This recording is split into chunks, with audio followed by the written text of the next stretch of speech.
Hello everyone, welcome to another board game barbecue unboxing. Today we're taking a look at an interesting game. This is Detective City of Angels, and it's published by Van Ryder Games. This is quite a large box, and I understand that this game has a few different play modes. The typical one is sort of a one versus everyone game. And this is set sort of in the 1940s era. I believe it's in LA, or at least somewhere in America. And you're acting as detectives trying to solve different murder cases, or murder mysteries, as it were. There's a lot of content to unpack in this box. It looks absolutely fantastic. Highly recommended by quite a few people in the industry. So let's have a look and see what is inside. Now, because there are sort of case files and different bits of information that you're discovering as you go through the game, I won't reveal any of that information because that would kind of ruin it, but I'll see what else is in here that we can take a look at together.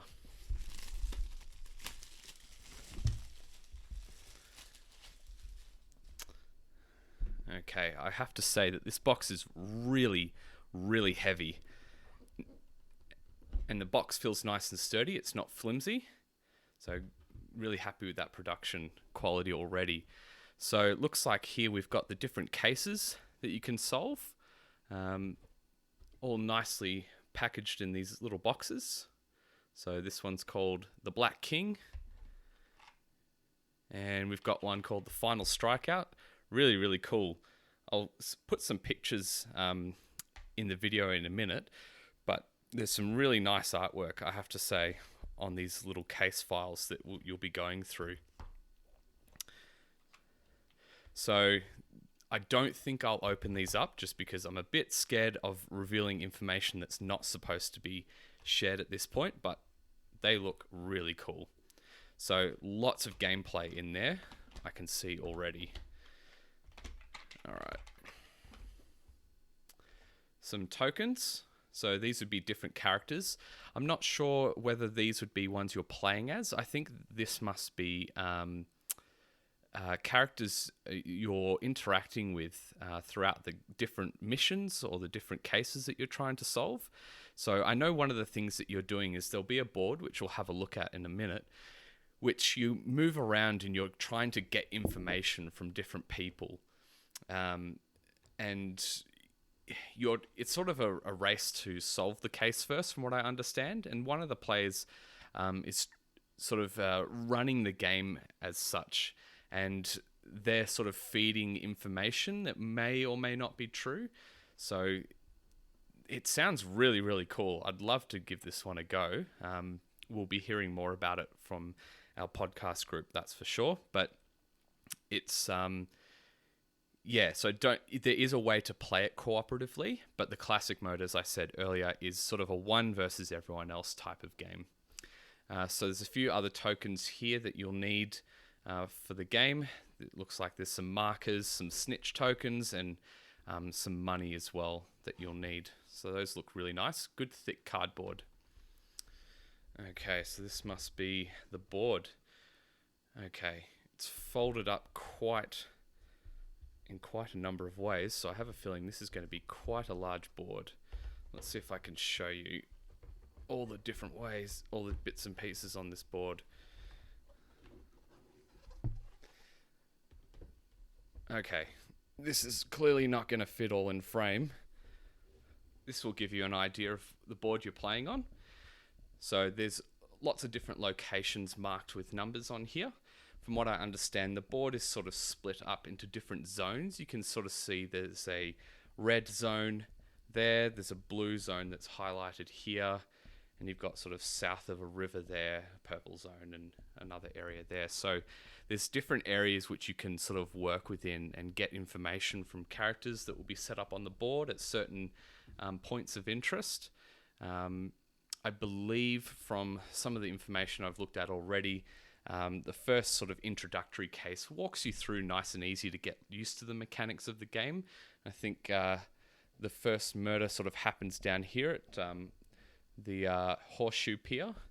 But yeah, really nice artwork. Really like it. Sort of got an old school sort of town planning map vibe on there. Really nicely done. All right, we'll see what else is in the box. Okay, so these are your... Wow, these are huge. Okay, so this is the score sheet. Well, not score sheet, but the information sheet that you're using throughout the game. So this is a big notepad, really. Lots and lots of bits of paper. And you'll be filling in information on this sheet to try and solve each of the cases before the other players. So I'm not exactly sure how it works because I haven't played the game yet, obviously, but I just have to say this is massive, and it looks like they are double-sided as well. So you can use both sides. So lots of stuff there for you. Okay. Whole lot of books. So I would imagine that these are the bits of information you need for the different cases. This is a book for that player I was talking about that's feeding false information. It's called The Chisel. So there's obviously information for different scenarios for whoever's playing that role. And it looks like we've got the same thing here. Here's the tutorial book, and looks like the rule book as well. So as I said, an introductory mission to get you started. And then these other books will contain all the information for setup and bits of information that start revealed in the game and bits that start hidden. Another book, not exactly sure what this is for, but that would have more information, I'm sure, for all that you need in the game. I won't open it again because I'm scared I might accidentally spoil something. Some more cards. Some questioning grids. That's what it says up here. So I guess this would be you using this to try and solve your cases. And there's some player boards, these are sort of the different actions that you can take.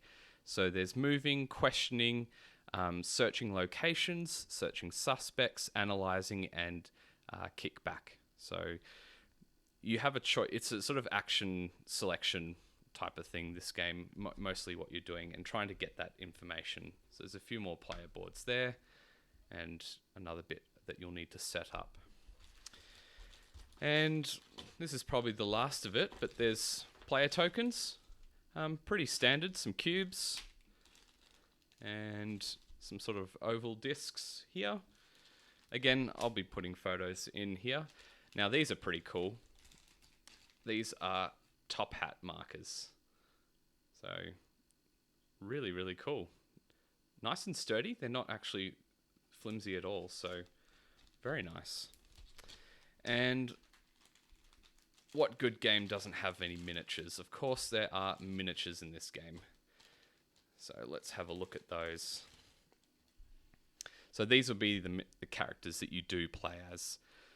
Okay, so the tokens I showed you before, those would be all characters that would go on standees that you interact with throughout the game, and you've got miniatures for the players that you're interacting as. And these look really, really cool. Really like the detail in these miniatures. Really cool, really thematic. Awesome. Okay, well, there's not really much else to show, unfortunately. I don't really want to go through this information and show you too much because that would really wreck it. But keep an eye out on our social media for our review coming up very shortly of the game. I believe it will be Sarah, if not someone else from the podcast crew, that will talk about it. But it looks really great. The box is heavy. There's lots of stuff to go through in this game. It looks really cool and exciting. If you're into these sort of murder mystery type games and want to check one out and you haven't for a while, I would highly recommend taking a look at Detective City of Angels. But that's it from me. I hope you've enjoyed this unboxing, and we'll see you next time.